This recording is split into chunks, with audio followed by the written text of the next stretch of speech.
ഭൂമി മാതാവിന്റെ ഉദരത്തിൽ ജനിച്ചവരാണ് അമേരിക്കക്കാരനും ഓസ്ട്രേലിയക്കാരനും ആഫ്രിക്കക്കാരനും ഗൾഫിലുള്ളവനും ഇന്ത്യയിലുള്ളവനും.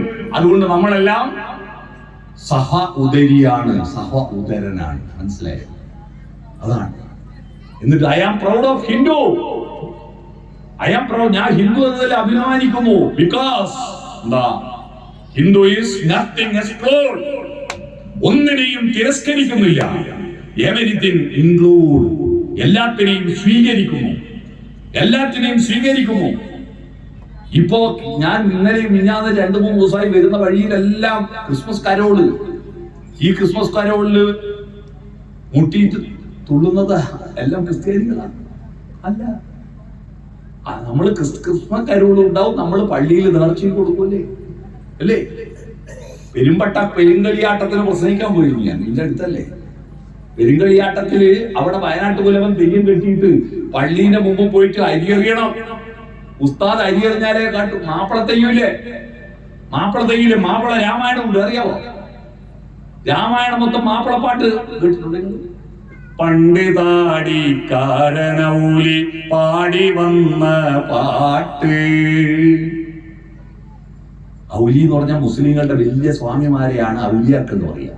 താടിക്കാരൻ ഔലി വാൽമീകി. മനസ്സിലായോ?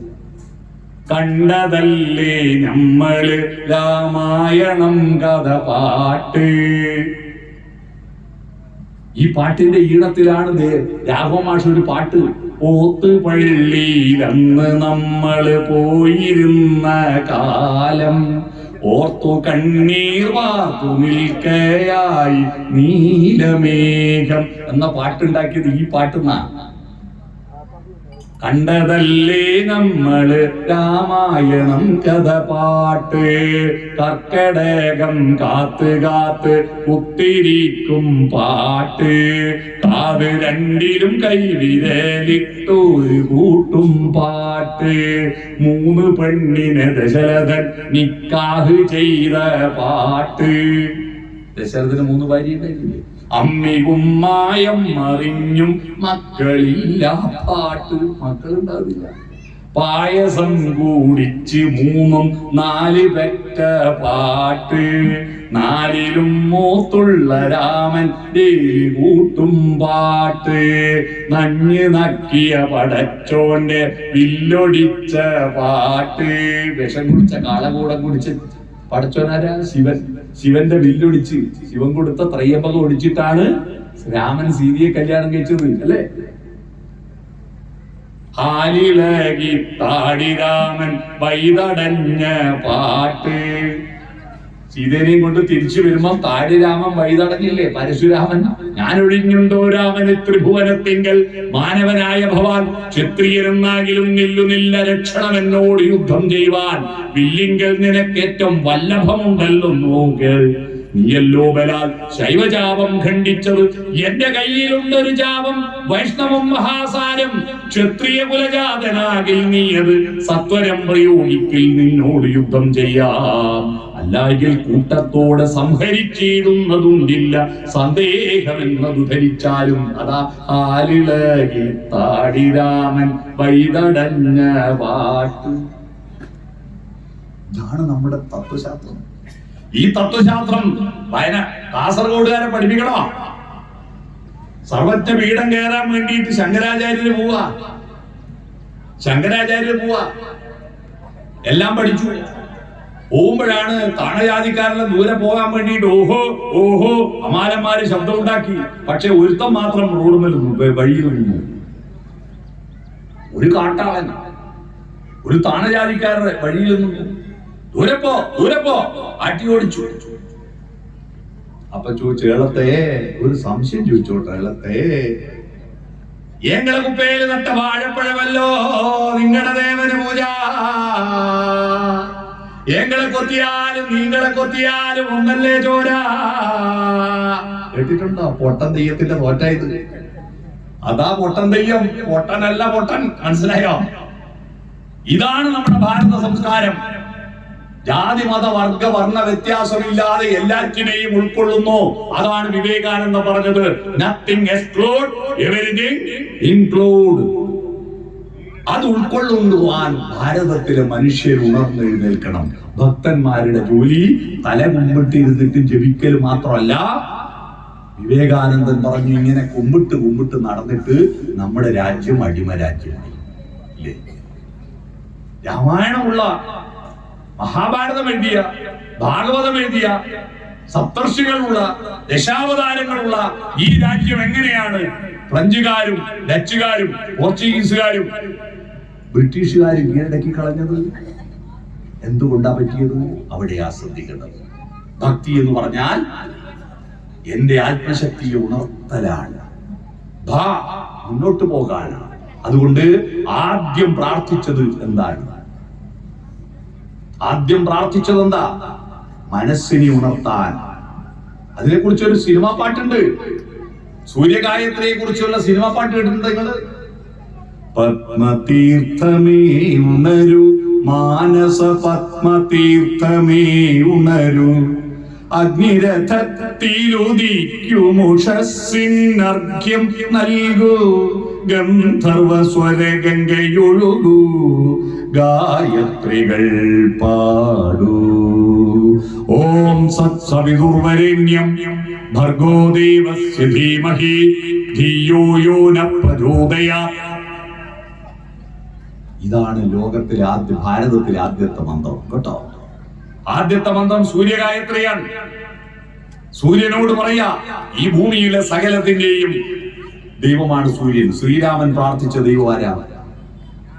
ശ്രീരാമൻ 3 പ്രാർത്ഥനയെ നടത്തുന്നു. രാമായണം വായിച്ചവർക്കറിയാം ഏതാ ശ്രീരാമന്റെ 3 പ്രാർത്ഥനകൾ. ഒന്ന്, വനവാസത്തിന് പോകുമ്പോൾ ശൃംഗിവേരം എന്ന രാജ്യത്തിലേക്ക് കടക്കാനായിട്ട് ആദ്യം ഗംഗ കടക്കണം. ആ ഗംഗ കടക്കുമ്പോൾ ആദ്യം ഗംഗയെ പ്രാർത്ഥിച്ചു രാമൻ. ഗംഗയെ പ്രാർത്ഥിച്ചു.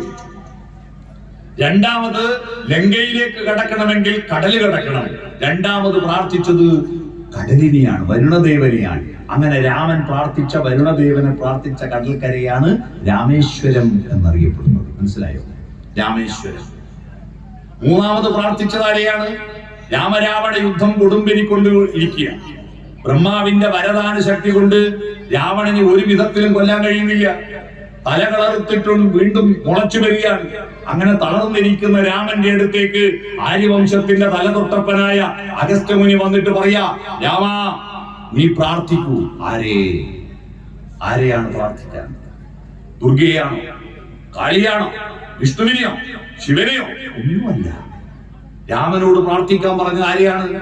സൂര്യനെ. ആദിത്യ ഹൃദയം മന്ത്രം ചൊല്ലുന്ന ആദിത്യനാരാ? സൂര്യൻ. ആ മന്ത്രം ഓർമ്മയുണ്ടോ? ആ മന്ത്രം നമ്മുടെ നാട്ടിലൊക്കെ പഴയ ആളുകള് എവിടെയെങ്കിലും പുറപ്പെടുമ്പോ ഈ മന്ത്രം ചൊല്ലിയിട്ട് പുറപ്പെട്ടാൽ പോയ കാര്യം നടക്കുന്നൊരു വിശ്വാസമുണ്ട്. അതുകൊണ്ട് നമ്മുടെ നാട്ടിലെ ചെറുപ്പക്കാർക്കല്ലെങ്കിൽ പറഞ്ഞു കൊടുക്കുക, പെണ്ണ് കാണാൻ പോകും ഇത് ചൊല്ലിക്കൊള്ളാൻ പറയാ. പെണ്ണ് കിട്ടായിട്ട് ഒരുപാട് ആൾ കഷ്ടപ്പെടുകയല്ലേ. മനസ്സിലായി? ആ മന്ത്രം എന്താ? സന്താപനാശകരായ നമോ നമ, അന്ധകാരാന്തകായ തേ നമോ നമ, ചിന്താമണേ ചിദാനന്ദായ തേ നമ, നീഹാരനാശകരായ നമോ നമ, ശാന്തായ രൗദ്രായ സൗമ്യായ ഘോരായ കാന്തിമതാം കാന്തി രൂപായ തേ നമ, സ്ഥാവര ജംഗമാചാര്യായ തേ നമ, ലോകായ വിശ്വൈക സാക്ഷിണതേ നമ. ഇത്തമാദിത്യ ഹൃദയം ജപിച്ചു നീ ശത്രുക്ഷയം വരുത്തിയിടുക സത്വരം. ഇത് ചൊല്ലിയിട്ടാണ് രാമൻ രാവണനെ കൊല്ലുന്നത്. ആ സൂര്യനെ നിങ്ങൾ പ്രാർത്ഥിക്കാറുണ്ടോ? അതുകൊണ്ട് ഈ ഭക്തജനങ്ങളോട് എനിക്ക് അഭ്യർത്ഥിക്കാനുള്ളത്, നിങ്ങൾക്ക് ഭക്തി ഉണ്ടാവണം. എന്താ? നിങ്ങളുടെ വീട്ടിന്റെ അകത്തെ പൂജാമുറിയും ആ പൂജാമുറിയിലുള്ള ഫോട്ടോകളും അതിൽ 250 ഉറുപ്പിക്ക് റോഡ് സൈഡിൽ നിന്ന് വാങ്ങിയ ഗണപതിയും ശ്രീകൃഷ്ണനിലുണ്ടാവും. അവിടെ നമ്മളൊരു അമ്പലത്തിലൊരു പ്രതിഷ്ഠ നടത്തണമെങ്കിൽ ഒരു മിനിമം ഒരു 25 ലക്ഷം ഉറുപ്പിക ചെലവാക്കണ്ടേ? അട്ടബന്ധ നവീകരണ കലശം നടത്തി എന്തെല്ലാം ചടങ്ങുകളും.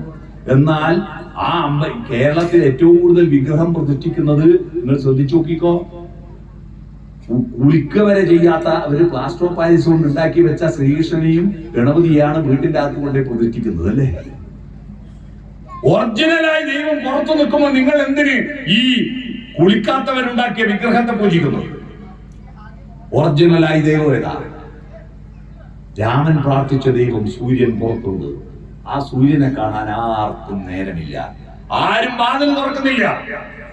നമ്മുടെ വീടുകളെല്ലാം അടഞ്ഞു കിടക്കുക. എന്നിട്ട് ഭക്തി എന്ന് പറഞ്ഞാൽ സംസ്കാരം ഉണ്ടാവോ? ഭക്തിയും സംസ്കാരവും പരസ്പര പൂരിതമാകണ്ടേ. എന്നാൽ നമ്മുടെ നാട്ടിൽ ഭക്തി കൂടുന്നില്ലേ? ശബരിമലയ്ക്ക് പോകുന്ന ഓരോ വർഷവും ഭക്തന്മാരുടെ എണ്ണം കൂടുന്നു. അമ്പലങ്ങളെല്ലാം ഗംഭീരമാകുന്നു. ഉത്സവങ്ങൾ അതിനേക്കാൾ ഗംഭീരമാകുന്നു. എത്രയെത്ര അമ്പലങ്ങൾ, എത്രയെത്ര പള്ളികൾ, എത്രയെത്ര ഉത്സവങ്ങൾ. പക്ഷെ മനുഷ്യന്മാർക്ക് സംസ്കാരം കൂടുന്നോ പറയുന്നോ? നിങ്ങളെ അഭിപ്രായം എന്താ? ഭക്തി വർദ്ധിക്കുന്നതിന് ആനുപാതികമായി സംസ്കാരവും നന്മയും സ്നേഹവും വളരണ്ടേ? അതിനു പകരം സ്വാർത്ഥത വളരുന്നു, വിദ്വേഷം വളരുന്നു, അഹന്ത വളരുന്നു. ഈ കഴിഞ്ഞ 2 മാസത്തിനുള്ളിൽ 68 ആളുകൾ റോഡിൽ കുരുതി കൊടുത്തു. 68 ആളുകൾ. നിങ്ങളറിയോ, നമ്മൾ മുണ്ടക്കയിൽ ചൂരൽമലയിൽ ഒരു ദുരന്തം നടന്നു. 400 ആൾ മരിച്ചു അല്ലേ? 400 ആൾ മരിച്ചു. ലോകം മുഴുവൻ ശ്രദ്ധിച്ച ഭയങ്കര സംഭവമാണ്. എന്നാൽ കഴിഞ്ഞ 1 കൊല്ലത്തിനിടയിൽ കേരളത്തിലെ തെരുവുകളിൽ 1320 ആൾ മരിച്ചു. വണ്ടിയടിച്ച് ആക്സിഡന്റിൽ. മുണ്ടക്കൈ ദുരന്തത്തെക്കാൾ വലിയ ദുരന്തമല്ലേ അത്? എന്താ ഈ ദുരന്തത്തിന് കാരണം? ദുരന്തത്തിന്റെ കാരണം ഈ ആക്സിഡന്റ് ആയതല്ല, വണ്ടിയുടെ ആക്സിൽ മുറിഞ്ഞിട്ടല്ല, വണ്ടിന്റെ ബ്രേക്ക് ഫെയിലായിട്ടല്ല. ഇപ്പം ബ്രേക്ക് ഫെയിലായി മറിയുന്ന പരിപാടിയില്ല. സ്റ്റിയറിംഗ് ബ്ലോക്കായി പോയിട്ടല്ല, ആക്സിൽ മുറിഞ്ഞു പോയിട്ടല്ല. വണ്ടികളെല്ലാം നല്ല വണ്ടികളാ. വണ്ടിക്കൊന്നും സാങ്കേതികമായിട്ട് ഒരു കുഴപ്പമുണ്ടായിട്ടല്ല. കുഴപ്പം ഓടിക്കുന്ന ഡ്രൈവറെ അഹമ്മക്ക. മനസ്സിലായോ? വണ്ടിയെടുത്ത് റോഡ് മേൽ ഇറങ്ങിയാൽ എങ്ങനെ എന്റെ മുമ്പിൽ ഒരുത്തം പോകരുത്, എങ്ങനെ ഓവർടേക്ക് ചെയ്യണം എന്നുള്ള ചിന്തയാ. ഒരു ബസ് ഓടിക്കുന്ന ഡ്രൈവർ ബൈക്കുന്ന ആള് കയറാൻ വേണ്ടി വണ്ടി നിർത്തുമ്പോ നിങ്ങൾ ശ്രദ്ധിച്ചിട്ടുണ്ടോ?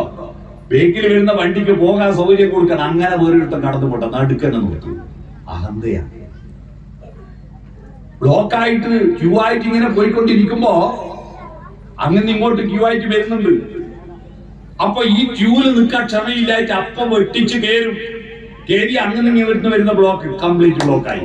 നമ്മുടെ കേരളത്തിലെ മിക്ക ബ്ലോക്കുകൾ ഉണ്ടാക്കുന്നത് 1 or 2 ഡ്രൈവർമാരുടെ ക്ഷമകേട് കൊണ്ട് സകല ബ്ലോക്ക് ഉണ്ടാകുന്നത്. ഇതൊക്കെ അഹന്തയാണ്. ഈ അഹന്ത കുറയുന്നില്ലല്ലോ. ഭക്തി കൂടുമ്പോ അഹന്ത കുറയുന്നില്ലല്ലോ. എന്തുകൊണ്ടാണ്? ഭക്തി എന്ന് പറയുന്നത് ഉപരിപ്ലവമായതാണെന്ന ധാരണയാണ്. ഭക്തി എന്ന് പറയുന്നത് ആന്തരികമായ പ്രകാശമാണ്. അതുകൊണ്ട് ഓം സത്. എന്താ ഓം എന്ന് പറഞ്ഞാൽ? ഓം എന്ന് പറഞ്ഞാൽ എന്താ? വെള്ളം കൊടുക്കുന്നവര് പരസ്പരം വർത്താനം പറയാതെ കൊടുക്കണം കേട്ടോ. നിശബ്ദമായിട്ട് കൊടുക്കുക. ഓം എന്ന് പറഞ്ഞാൽ എന്താ? എന്താ ഓം എന്ന് പറഞ്ഞാൽ? ചിന്തിച്ചിട്ടുണ്ടോ? അന്വേഷിച്ചിട്ടുണ്ടോ? നിങ്ങളെ കുറ്റം പറയണോ? ഞാൻ ചിന്മയ വിദ്യാലയത്തിൽ ഒരു ക്ലാസ് എടുക്കാൻ പോയി. ഉപനിഷത്വവും വേദാന്തവും എന്നുള്ള വിഷയം. അവിടെ പോയിട്ട് ഞാൻ നോക്കുമ്പോൾ എല്ലാ സ്വാമിമാരാ സദസ്സിൽ. ഇവരോട് ഏത് സ്വാമി? വലിയ വേദങ്ങൾ പഠിച്ച സ്വാമിമാരോട് ഞാൻ എന്ത് കടപ്പുറത്ത് കുയ്യർക്കാൻ പോകണം? കടപ്പുറത്ത് കൊണ്ടുപോയി കുയ്യർക്കണ്ടല്ലോ. ഞാനാകെ ടെൻഷൻ അടിച്ചു പോയി. ഞാൻ അവിടെ ചോദിച്ചു, ഓംകാരത്തിന്റെ അർത്ഥം എന്താ നിങ്ങൾ ആർക്കും അറിയാവോ? ആരും ഒന്നും മിണ്ടുന്നില്ല. അപ്പൊ ഒരു കോളേജ് വിദ്യാർത്ഥി എഴുന്നേറ്റ് പറഞ്ഞു, ഓംകാരത്തിന്റെ അർത്ഥം ഞാൻ മനസ്സിലാക്കി പറയട്ടെ. പറഞ്ഞോ, ദൈവത്തെ ഡൗൺലോഡ് ആക്കുന്ന പാസ്വേഡാണ് ഓം. ഓം നമശിവായ എന്ന് പറഞ്ഞാൽ ശിവൻ ഡൗൺലോഡായി. ഓം നാരായണായ എന്ന് പറഞ്ഞാൽ വിഷ്ണു ഡൗൺലോഡായി. ഇതാണ് ധരിച്ചു വെച്ചിരിക്കുന്നത്. ഓം എന്താണ്? നാദമാണ് ഈ പ്രപഞ്ചം ഉണ്ടാക്കിയത്. ആ നാദത്തിന് 3 ഉൾപ്പിരിവുകളുണ്ട്. അത് പ്രകൃതിയുടെ 3 നിയമങ്ങളാണ്. എന്താണ് ആ പ്രകൃതിയുടെ 3 നിയമങ്ങൾ? ആ ഉ അം എന്നതിനെ പ്രതീകവൽക്കരിച്ചിരിക്കുന്നു. ആ ഉണ്ടാവുന്നു, ഓ നിലനിൽക്കുന്നു, അം ഇല്ലാതാവുന്നു, ജനിക്കുന്നു, ജീവിക്കുന്നു, മരിക്കുന്നു, സൃഷ്ടി, സ്ഥിതി, സംഹാരം. ഇതാണ് ഓം. ഈ പ്രകൃതിയുടെ 3 നിയമത്തിനും ഞാനും നീയും ദൈവവും എല്ലാം വിധേയമാണ്. അതാണ് ഓം. നാദം. നാദം ശൂന്യതയിൽ ആദ്യം അമൃതം വർഷിച്ച നാളിൽ ഗതോന്മാദം വിശ്വപദാർത്ഥശാല ഒന്നായി ഒരിടത്ത് തുടിച്ചിടവേ. എൻട്രോപ്പിയെ കുറിച്ചിട്ട് വയലാർ എഴുതിയ സർഗസംഗീതത്തിലെ വരിയാണത്. നാദം. നാദത്തെ കുറിച്ച് ബൈബിളിൽ പറയുന്നുണ്ട്. കേട്ടിട്ടുണ്ടോ? ബൈബിളിൽ പറയുന്ന